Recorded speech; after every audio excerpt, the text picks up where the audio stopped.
Albee, Here. Dargis Johnson, Here. Spire, Here. Tate, Here. Case. We got two Tates. I was loud music last week, so. Okay, Tate, Here. Kays, Aletsky, Present. and Culhane and Kakachek are absent. We do have a quorum, and we have a variance and a conditional, or just two conditional uses in front of us today. So that requires the majority in the affirmative to pass, which would be 4. 2 or 3 conditional, are we dropping one of the agenda items? Well, I suppose, okay, One's a continuation. yeah, so that'll be handled the same way, yeah. Okay, can I get a motion to approve the agenda, please? Okay, motion and second. For the minutes from the last meeting, got a motion for that? Motion to Motion. approve. Second. Okay, Tate, Albee. And then, before we get to the regular agenda, going to item number 6, if there's any public comments, I would ask you just go ahead and provide those to Brandy, and we'll address them at that time in the agenda. So going forward then, can we go ahead and, you want to cover the agenda there, Brandy? The agenda items, regular items? Yep, you want me to go with 5A? Start it off? Okay, thank you, Spire. So today, we're looking at a conditional use request for the property that'll be addressed 1041 10th Avenue Northwest. This is on the city property that, oh, where did that go now? Okay, we'll go here. This is the city property that was purchased for the street facility project. So this was the surplus property there to the north side that has been platted, and then 2 of the properties have been sold to private entities for development.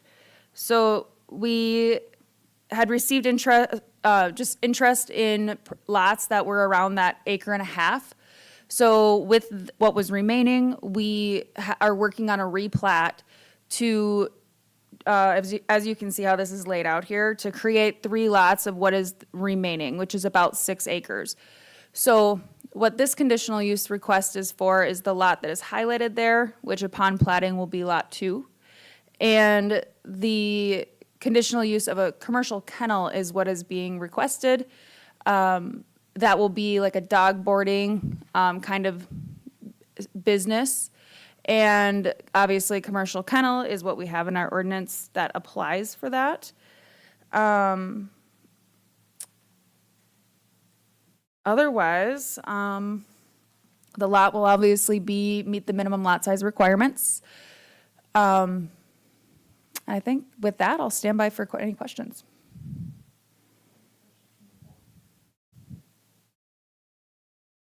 Okay, no questions from, go ahead. I do have just one quick question.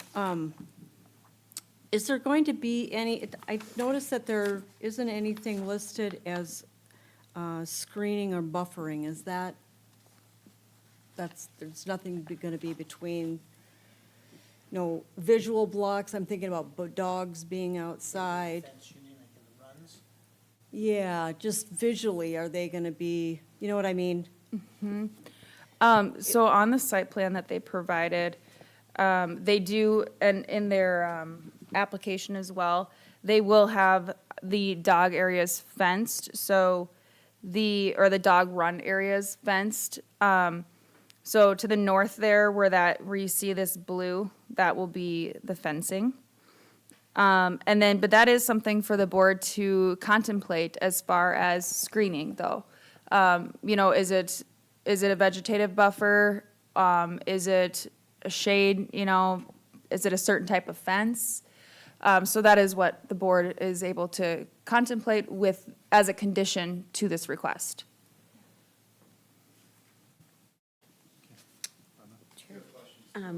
Brandy, Yeah, and we'll open the public hearing. Brandy, this has nothing to do with the application so much as access to that last lot, that Lot 3? Yes. Is that going to have access from Highway 20? No, right? No. Just that long, narrow slit strip is how you'll get to that? Yep. Okay. And that, yeah, obviously the plat is a separate action. Right, no, yeah, I understand that. I just, yeah, just asking. No, all Thank good. you. Any further questions from the board? Is anyone other than the city, is Mr. Engen or anyone else here as an applicant present? Had you opened the public hearing? Was going to, yeah. I was going Okay. to ask if they wanted to come forward and, regarding this request, but yeah, we can go ahead and open the public hearing. Is there any proponents for the request? Yeah, you go ahead. Go ahead and identify Just- yourself. And then just push that button there on that microphone. There you go. That good? I am Mark Ingen. My wife and I are the ones that applied for the permit. Mr. Chair. So you're looking at the outdoor run that's going to run on that one side of the building. Are you going to have any shade materials to keep the animals cool, or is it just going to be just heat coming on them? Yeah, so the way we have, this drawing here is actually from our Aberdeen kennel. The drawing, I added it late, actually this morning, Thank you. for the site engineer one. But it'll be similar to this. The way we have in Aberdeen is there's 8-foot fences that are not screened. We've considered putting screening up for like in the wintertime mostly. The building's all air conditioned, so they, depending upon the weather, they're inside, outside. We have an indoor play area as well, so we haven't run into problems with overheating or being too cold just because we have the ability to have them inside and outside. So that's not part of the plan now, but we've considered it, but it's chain link fence. Chain link fence. All right, thank you. Yep. Okay. Mr. Chair, Yeah, go ahead. you say you have one up in Aberdeen already? Correct. Is it in a neighborhood, something like this, where it's gonna be like a commercial with the neighbors is like a store or something? Do any of the neighbors have any problems with that, or? Yeah, so we were one of the first ones out there. It's on the east side, kind of south of it's in their development corporation's Okay. land. And since then, we've had the vet clinic went up to the north of us. Yeah. Right next to us to the south, there's another building just went up. I'm not exactly sure what they are, but, and then across the road to the east, there's a daycare church building. Oh, okay. So we do have neighbors, and But you were the first one there, so, well, the church was there first. Yeah. But it was in the area where it should Okay. be at, basically. So Okay. very similar to like where this one. and you're gonna have like grass and concrete and trees and, Yep, so what we do with the runs outside, we do turf, just because they tear up the Yeah. grass. And, yeah, the turf works very well. The concrete, obviously, for the parking lot, but, we Okay. do mostly turf. High-traffic areas have some concrete, and then the turf is all around, so, okay, thank you. yep. Mr. Chair. Number of animals that you're planning on or business planning for? Yeah, so it varies, but we'll have kennels depending upon how many dogs come like in a family per se. 70-ish would be the max. Yeah, for the facility itself, it can Yep. accommodate up to 70, 75 Yeah, dogs. it could be anywhere from 55 probably to 70 is what I would say. Thank you. Mr. Chair. So what do you do with the animal waste? Right now, what we do is we put it in the dumpster. And how often is a dumpster dumped? Once a week, they come and pick it up. And they're aware of that it's animal waste. Okay. And then do you plan on doing any animal grooming, or is it just kenneling? So, yes and no. It's more likely that we would rent a spot in the building out for a groomer, just because it kind of goes hand in hand.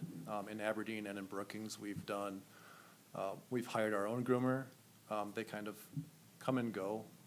It's a high-demand job per se, and so we figured that the easiest route to go after what we had in Aberdeen, from going from 1 to 3 groomers to 1 to none, we'd have the option to do it, but it wouldn't be us doing it. We'd probably rent out that spot for it.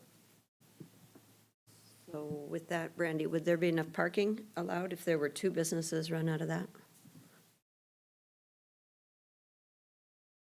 Here, yes, there would be. And if there's not enough shown, we would make sure that when we're doing the building permit review, because they would have sufficient space to be able to accommodate additional parking.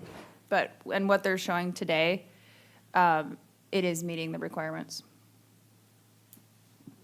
Mr. Chair, when you have dogs, they're going to stay overnight and stuff, will you have someone living there, or how No. will that work? No one lives there. Okay, They're kept separate until we let them out in the morning about 7, and then there's people there all throughout the day until about 7, unless someone's dropping off at an odd time, but there's no one there living there. So you just, Mr. Chair? So it's just, you have cameras on the animals overnight, that's how you're handling that? Yep, correct. Like when they're in their own, like we have the right kennels that they can't get out of. In Brookings, where we kind of did a lot of our learning, we've learned what kennels to do, right ones, and we don't have issues with escapes or things like that. But we do have cameras throughout the building to be able to monitor what's going on outside, what's going on inside, and to be able to look back and see if there was an incident, what happened, so. Mr. Chair, I want to go back to, you mentioned the turf. Is that pervious to water? How much impervious surface is going to be on this lot? Yeah, so what we do is, it's a specific dog turf. It built a little bit tougher apparently. And what we do is we lay down a base of P-rock and then put this turf over it. And so when dog goes to the bathroom on it, or when it pees on it, obviously we can't do anything with that, but that's when the rain washes it down into the P-rock and down into the soil. The solid waste we obviously clean up, so the turf has worked out very, very well for us, so. Thank you. Okay, any other board questions or comments? Just observation, I know like the city, public dog park has two parts to it. It's chain link fence unscreened. There are some trees, so I'm not an expert on dog, security requirements in, in the municipality, but I just know looking, one of the public access areas we got is just that, so. And, having said that, is there anybody else to speak for the request? And if not, is there anybody in opposition? Okay, thank you. I just Thanks. have one final comment about just vegetative screening, because that space out there is really, really very open. It'd be nice to just visually have some kind of a vegetative barrier or buffer, just as maybe accent, just for aesthetics. part of the landscaping, Yeah. Yes. I agree. Yes. At our Watertown site, we do have trees in the open areas in the back along the side, because we want the property to look nice as well. Okay. I Thank you. agree with you completely on that. Great project. Okay, go ahead and close the public hearing on this. We got anyone that would like a motion on this before we open up for discussion? Mr. Chair? Yes, sir. I would like to make a motion to approve the conditional use permit request for the commercial kennel with the following caveat, that the city or the Board of Adjustment reserves the right to require slats in the chain link fence in the event of complaints due to dog barking because of the traffic and those types of things. I'm not requiring it on the front end, but reserve that right, that if there are complaints down the road, that we could revisit it and have that as a potential.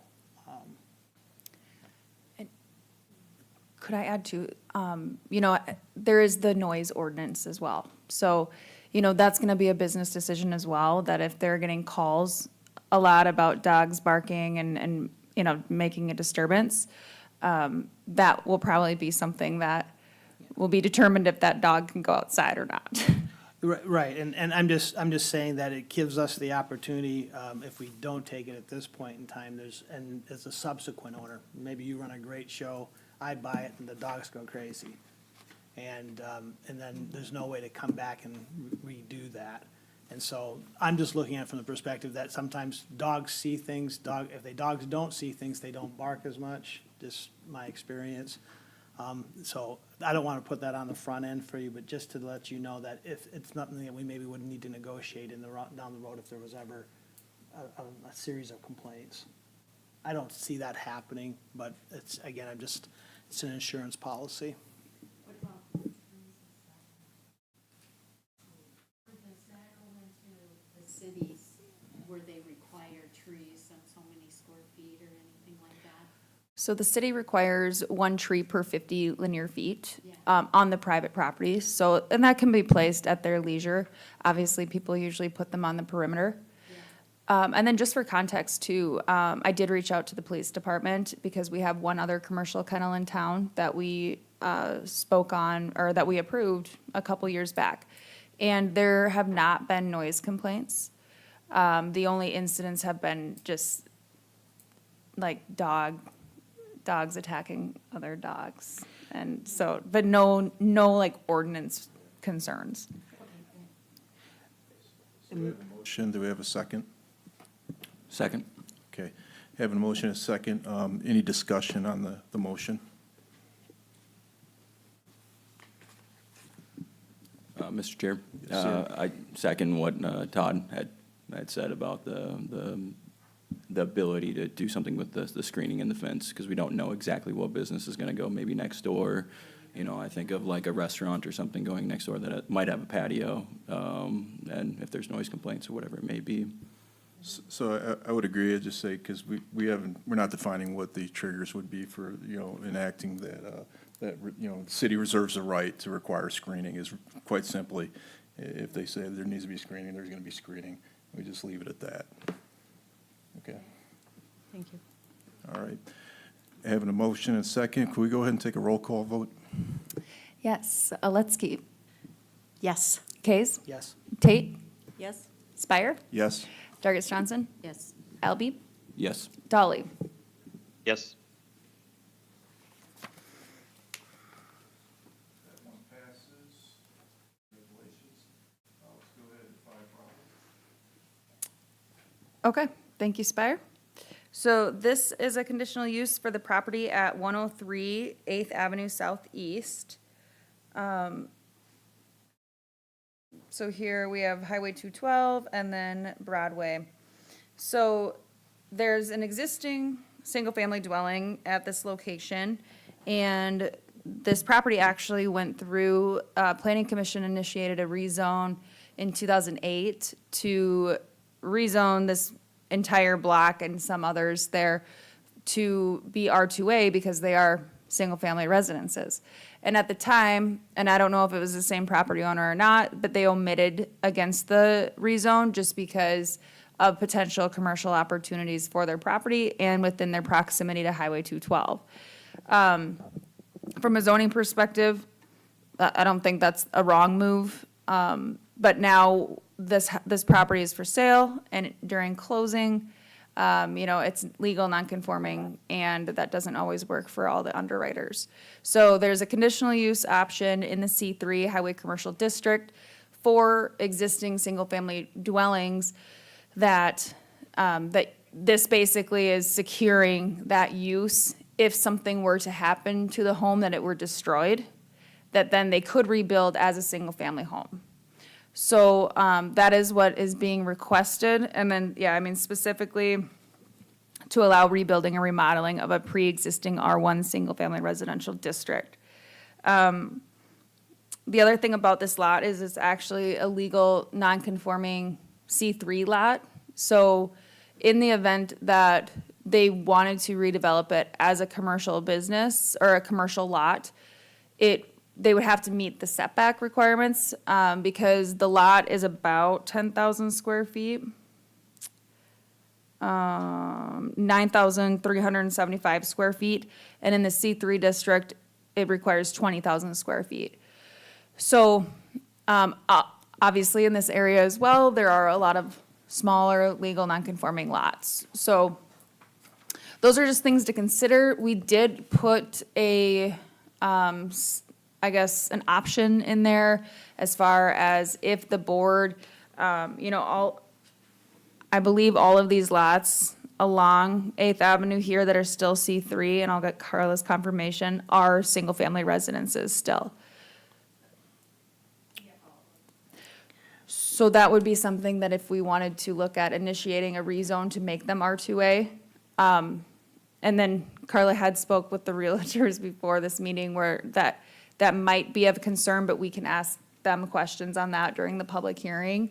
I don't understand why it would be, but this at least, so whichever way the board feels would be most appropriate is really just the options that I'll leave you guys with, and I'll stand by for questions. Okay, Mr. Chair. Now, to be able to rebuild, they'd have to rebuild in the same footprint that they are in now. If they wanted to add on or do an additional garage or something, they couldn't. They can. They So can? it basically is allowing them to utilize this property as a residential Yeah. lot. Meeting the R2A or R1 setbacks or the commercial district setbacks, Yeah. Commercial district setbacks. which, Mr. Chair, what are the front yard setbacks in the C3 zone 40 feet. on a corner lot? 40? 40 feet, and the lot is only 50 feet deep. So Why? for all practical purposes, if the house burns down, they get the ability to rebuild it, but they have to build it and meet the C3 setback requirements, they don't get to build the same house. Right now, but, right? No, even if we grant the conditional use, because you still have to follow the C3 requirements, correct? Yeah. So does the applicant understand that, and does their underwriters understand that if the house was to burn down today, you're not rebuilding the house in the same footprint that you are? You're gonna have to move it to the northeast corner of that lot, and it wouldn't be the same size. The way around that would be to rezone the property to R2A so that you would have the ability to do that and replace that structure down the road using R2A setbacks. Yeah, and hang on here, let Otherwise me, getting a variance, correct? and let me, yes, let me just confirm that. Okay. Okay, the other thing is that even if part of the home was destroyed, not 100% destroyed, then they could rebuild. Up to 50%. Yeah. Yeah, but I mean, but, you know, who's going to determine that? But let's say that a tree falls on the roof. Okay, 50% of the house is still It's there. 50% of the value of this house. The So- value? My apologies. After I said that, and then Todd, when you went on there, I was like, yeah, this conditional use would make no sense then. That's fine. Because it's specifically excluding any new construction otherwise permitted in either the R1 or R3 districts. So if this here's where, this is the actual conditional use. Any and all permitted uses in the R1 single-family residential district or R3 multifamily residential district where such use existed prior to the adoption of this conditional use and where such conditional use, if granted, will be limited to the rebuilding or remodeling of such pre-existing use and specifically excluding any new construction otherwise permitted in either the R1 or R3 districts. So we would follow our Yep. residential zone. Yep. Okay, that's why I wanted to make sure, because I didn't want to put them in Yeah. behind the eight ball. No, yeah, Thank you. yep. Okay, that makes sense. But let me just go back and follow up with a question, Mr. Chair. However, though, being that this property is C3, and if they decided to move the house burned down, whatever someday, and they wanted to rebuild to a C3 standard, and the practicality of being able to developing anything commercial on that lot is, other than maybe a coffee shop, coffee hut, Yeah, it's not really yeah. practical. So in the end, if we do move down this road, theoretically, we could require this to be happening, but if at some prescribed time that they would not object to a rezoning if it came up. Is that a viable condition that we could attach? Yeah, well, and actually, we had a similar request for this conditional use that we did make the condition that they had to rezone within 1 year. Okay. Thank you. Would they be, Mr. Chair, would they be? She's fine, she's fine. Oh, I'm sorry, No, Rhonda. Go ahead, Bonnie, go ahead. No, you first. Okay, now, I forget my question. Dang it, go ahead, Rhonda. So the setbacks on R1, is this lot large enough? So again, we're gonna, hypothetically burn the house to the ground. So should we be rezoning that to an R2A anyway? Or the smaller in that neighborhood? Aren't those lots what we've rezoned before?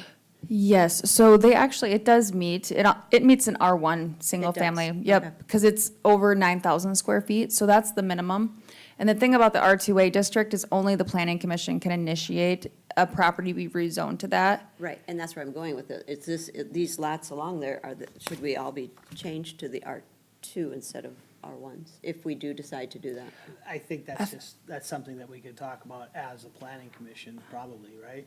Yep, and that will, The other lots are even smaller. well, and R2A, they will close meet. district. I mean, these lots will meet, we wouldn't do R1. So, and because R2A is adjacent, I would say we It's want to obvious go with it's on that. And they will, some of these lots, might be problematic. But that's something that we'll look into when we're specifically looking at initiating the rezone. Okay, Mr. Chair, I remembered. Okay, now, if we do like we did the last time, we gave them 1 year to rezone, could they just do one lot? The city would allow something like that instead of the whole thing? They Yes. can't- Yeah. Because Yeah, they can. I mean, the planning commission really can initiate that we rezone those lots to R2A with, even if they omit. However, you don't really want to ever go down that road. And we usually have them sign off on the petition. Yeah. But we give them the option. But what we, Mr. Chair, Bonnie, I would look at it, being that they're requesting something special of the city has the ability to attach the rezoning as a component to the CUP and doesn't initiate any sort of takings or downzoning or any of those types of things, because they're asking, it's a quid pro quo sort of a deal. The rest of those lots on there are lots that, realistically, before the city engages an idea to rezone them, probably a conversation with those landowners would need to occur first. Yep. Mr. Chair. So with the realtor sitting in the room, it would only make sense that after this house sells, the next house on that block is going to have the same issue when title work gets done. So coming from our angle, those homeowners are probably sitting there not realizing the quote-unquote danger they're in to some extent because of rebuild. I'm gonna Because guess any that one of those homes could burn, not just this one that we're This talking about C3 today. zoning was put in place long before any of us were even. Right. Yeah. So affiliated with that's it. what I'm saying. I mean, we really aren't doing justice to those owners to not let them know that they are really in a precarious position to some degree. Okay, So. No, I know we should. That's what I'm saying. I really think we should do this sooner than later so that, the next home is not here for Mr. that. Chair, I got a question, well, maybe we'll wait till Jim comes up and then I'll. Jim's not here on this one. Mr. Chair. Okay, so then, I got a question, that now, if we put that conditional use on there and give them a year, and the title company and the lender knows about this, are they gonna make them wait a year before they can finance their house? That's where we'll have to talk with the realtors. And I think when we're crafting the motion. gotta keep that in We check. will address that. We Yeah. gotta keep that in mind, because we don't want to affect their ability to sell their house. Right. And that's where I feel like it would be unfortunate and wouldn't make a lot of sense because it actually, so this is securing the residential use, even though it's not zoned correctly. So it's giving them what they need for now, but then when you rezone it, it actually brings it into better conformance, potentially completely into conformance. But So, I don't know if we want to make that a condition, because then the lender, the secondary market's going to see that. We'll talk about it when we Yeah. get there, Bonnie. Mr. Chair? I had a particular question on the mention of the R3 multifamily residential district that's in your, the request. So it says applicant seeks the following conditional use and states R3. No, what that's saying, So just want to understand what that that's saying means. is that that's just the request in the ordinance that use number 19 is any and all uses in the R1 or the R3. That's what the section of the ordinance says. Okay, thank you, thank you. Yes, thank you, Todd. Okay, go ahead and open up the public hearing here. Is there any one on behalf of this request? Please come forward, identify yourself.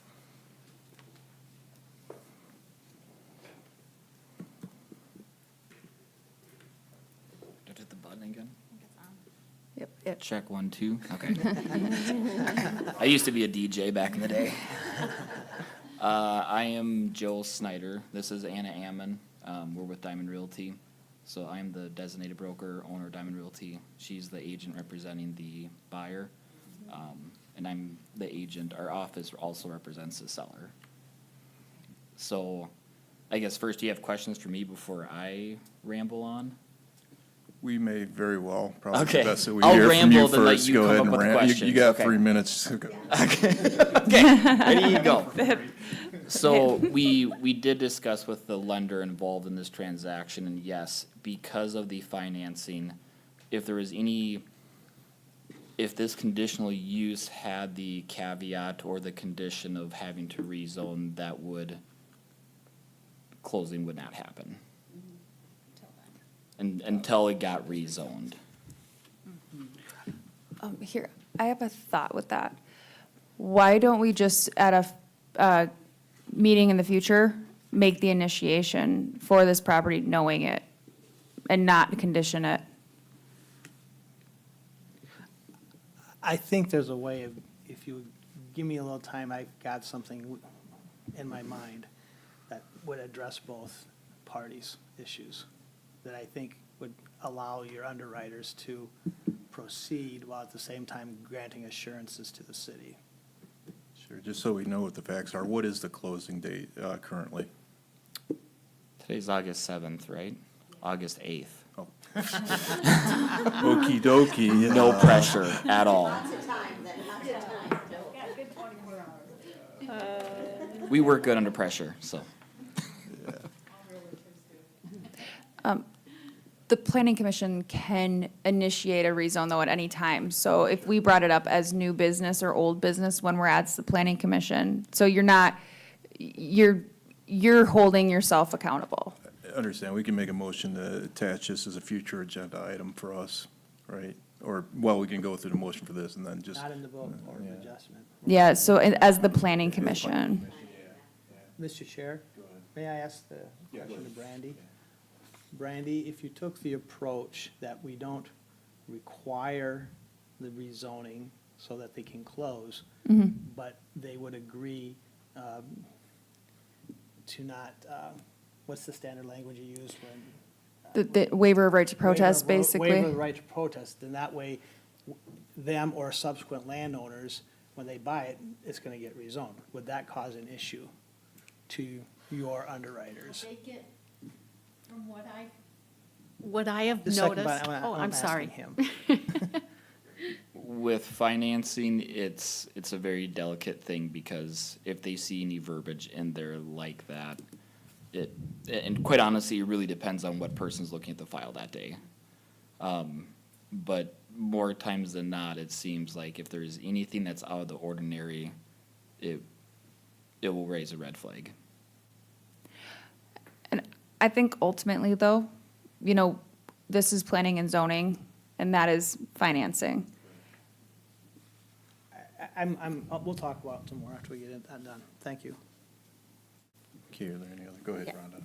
So Joe, what is your underwriter wanting then? I mean, what are they going to be satisfied? They just want the conditional use permit to, basically, the whole trigger of it was that they need to make sure that the conditional use is in place so that if something ever happens to the house, that they can continue to have a residential dwelling there. So the underwriter is aware that if it's destroyed, can't be rebuilt? But I believe the And they- conditional use does allow it to be, doesn't it? Yes. So, but does the underwriter understand that the rezone brings it into better conformance and also allows them to build a house if it's And- destroyed? That is my world, and welcome to it.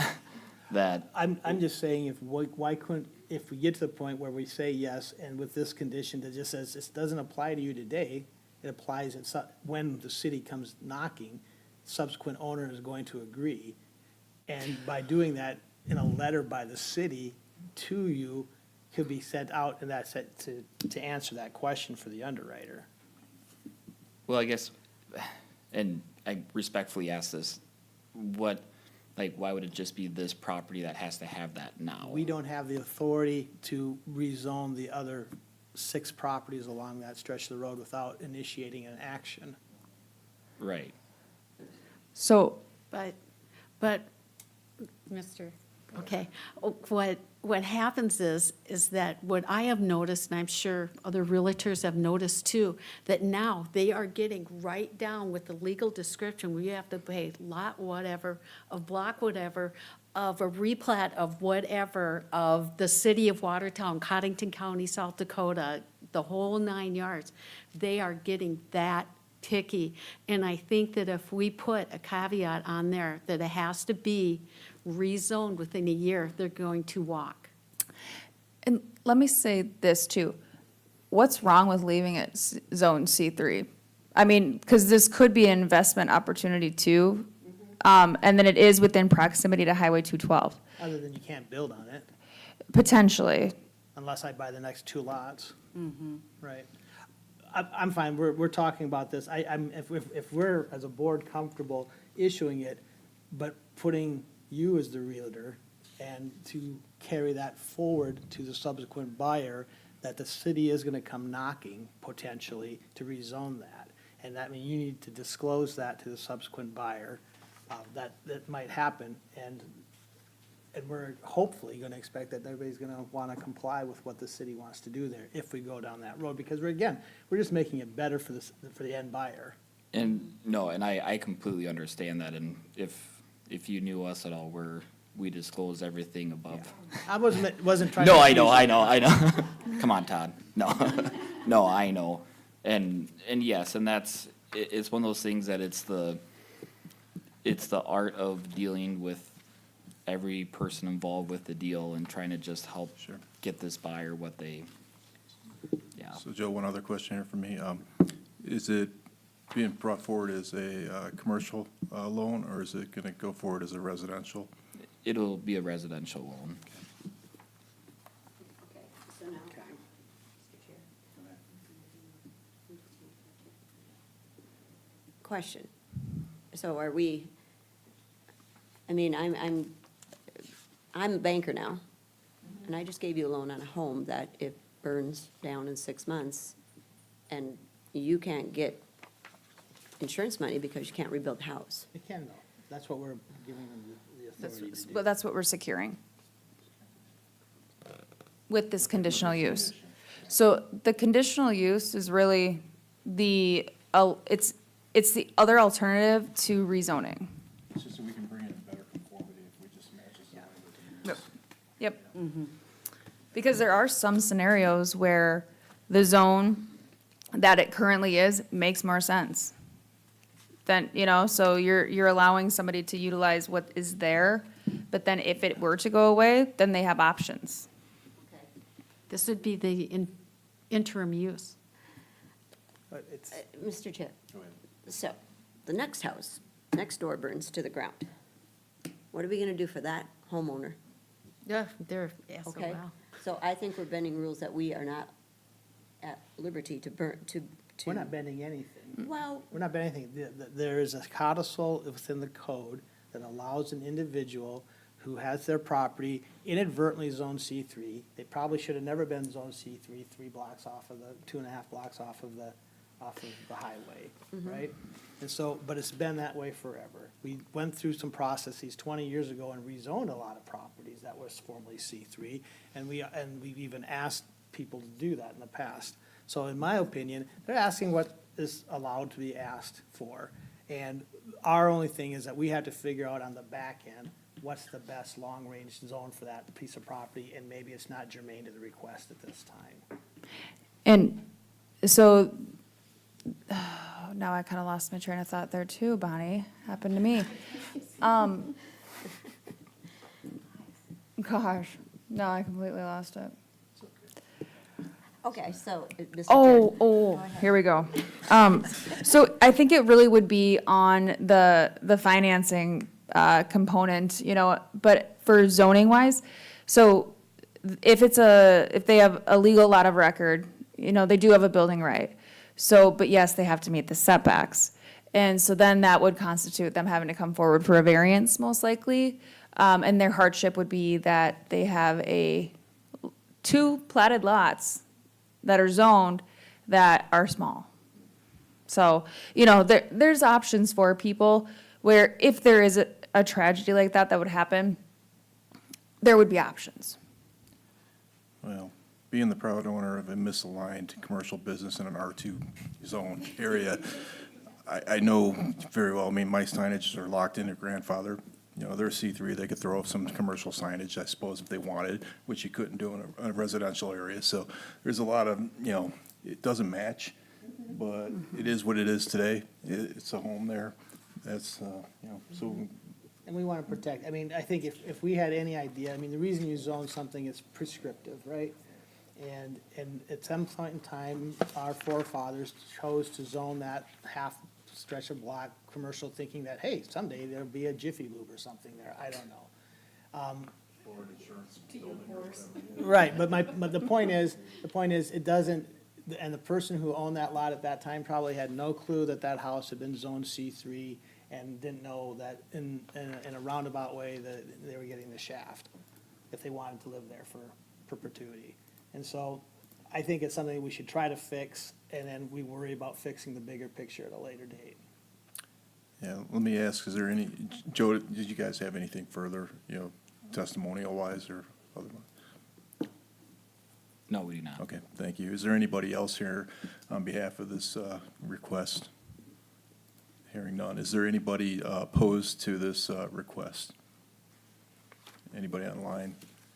Okay, hearing nothing. Go ahead and close the public hearing on this. Can I go ahead and request a motion? from the I'd board? like to make a motion to approve as requested. Okay. Got a motion approved. Do we have a second? Okay, motion is second. Discussion among the board? Any further discussion? Just for the record, speaking on the motion to approve, I support the motion to approve. While I think it's a little bit out of line, I think it can be a part of the record that we as the Board of Adjustment need to convene at a later date as a planning commission to discuss what to do with this and other similar type properties.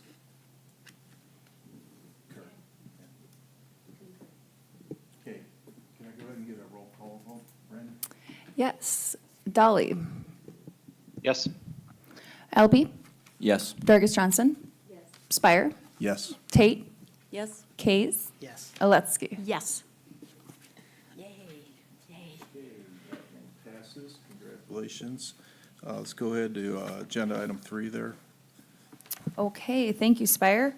So, this is an extension request for a conditional use that was granted for contractor shops and storage yards those are 2-for-1 conditional use. And then contractor shops and storage yards, and then storage units. And so this is the property out by the interstate and New Venture Third Edition, just north of the My Place Hotel that was constructed a couple years back. So it was granted for the entirety of this area on August 8th of 2024. So again, we're a day out from expiration. So August 8th is an important one, closings and expirations. But, so what the realtor and then the interested party and the owner all requested this be extended. The previous developer unfortunately passed away, so his project has changed slightly. And obviously then a different developer is picking it up, but still going to utilize the same uses that were granted. So this is a one-year extension, and the other thing, though, is that obviously we had discussion on screening. Yes. And with, if storage units, if shipping containers are used for storage units, because that is allowed per ordinance. And so at the time then, our motion was that it be, and it was not very clear.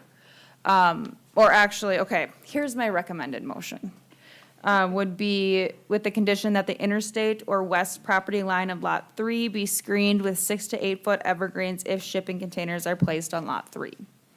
So, it wasn't our previous motion, which I have in here, was not that as clear. But after listening back to the discussion again to make sure that, I was recalling correctly, I believe that was the intent,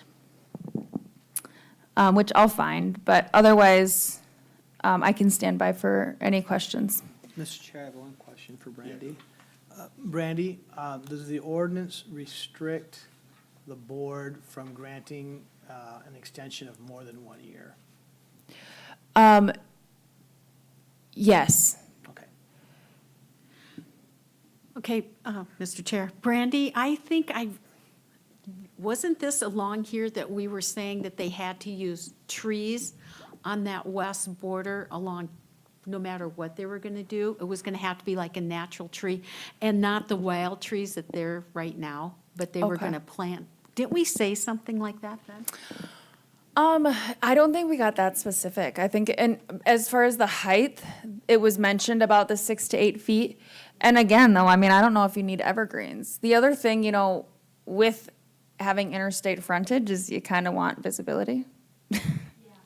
But if it's shipping containers, that was the only reason. Yep. And only on Lot 3.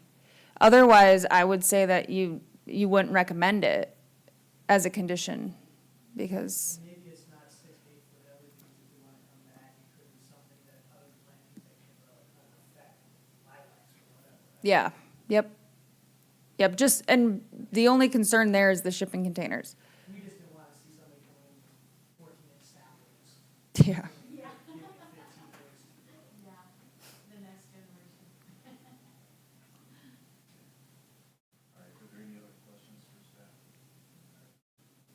Hearing none, I'll go ahead and open it up to public hearing. Are there any proponents for the request? I'm Bjorn Kimball. My brother and I, Wyatt Kimball, are looking at purchasing this property. I have no other proponents for this request. So, hearing the discussion on the screening, is that you're agreeable to any conditions for screening that we determine? Yeah. Okay.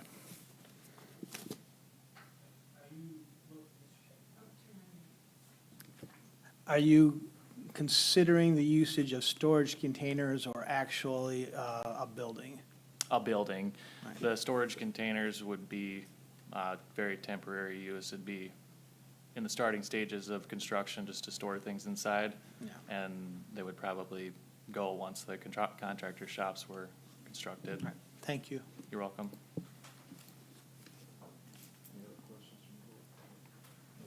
No further questions from the board. Is there anybody else to speak on behalf of this request? Okay. Hearing none, is there anybody in opposition to this request? Online or otherwise? Okay, hearing none, I'll go ahead and close the public hearing. Can we get a motion?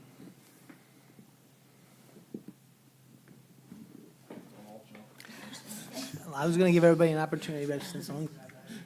Motion to approve with the conditions as prescribed by staff regarding 6 to 8 foot evergreens or plantings that would give it a wall-like effect in the event storage containers are utilized on the property.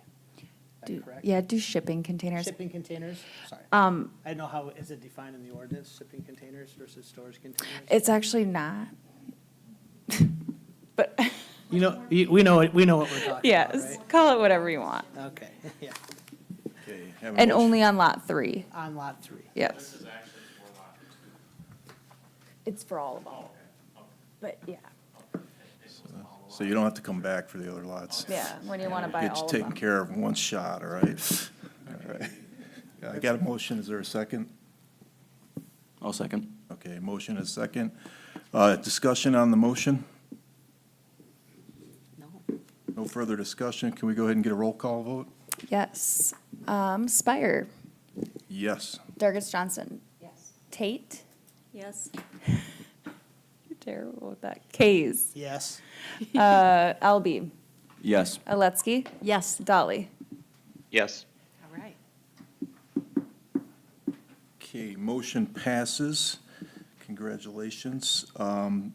That's the regular agenda items. Did we have any recommendations for open public comment that was presented? None that were presented. Okay, do we have any new business? Planning Commission agenda item? Do anyone want to frame that up? We can't do that Can't do that now. here? Can't task ourselves? That way? Yep. Yeah, understood. Yeah, okay. Thank you for the Rogers Rules clarification, appreciate that. All right, so no new business, Nope. Roger, whatever. Yeah, that's right. Any old business? None that I All have. right, okay. Can I get a motion adjourn? I'll motion it. I'll second. All right, let's adjourn. Right. Thank you all.